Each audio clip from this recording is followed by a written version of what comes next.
अस्सलाम वालेकुम। कल लाइव शो के दौरान भी और उससे पहले भी मुझे किसी ने पूछा था कि ये फीड नंबर्स क्या होते हैं और फीड को कैसे शिफ्ट करना चाहिए। उन दोस्तों को बता दूं, फीड नंबर्स हर कंपनी के अपने होते हैं, लेकिन बेसिक 3 तरह की फीड होती है।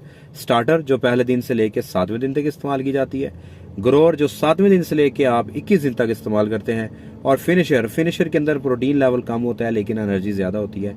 वो 21 दिन से डे एंड तक, जब तक आप कैचिंग नहीं करवाते, आप इस्तेमाल करते हैं। तो इसको चेंज करने का फार्मूला मैं इस्तेमाल करवाता हूँ 1+1।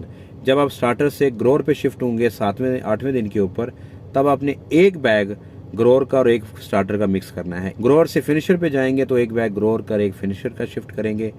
और एक चीज़ का आपने खास ख्याल रखना है, वो ये कि पहले 7 दिन आपने जो फीड देनी है वो जितनी चूज़ा खाए उतनी फीड देनी है, और उसके बाद आपने 4.5 के फार्मूले से देनी है।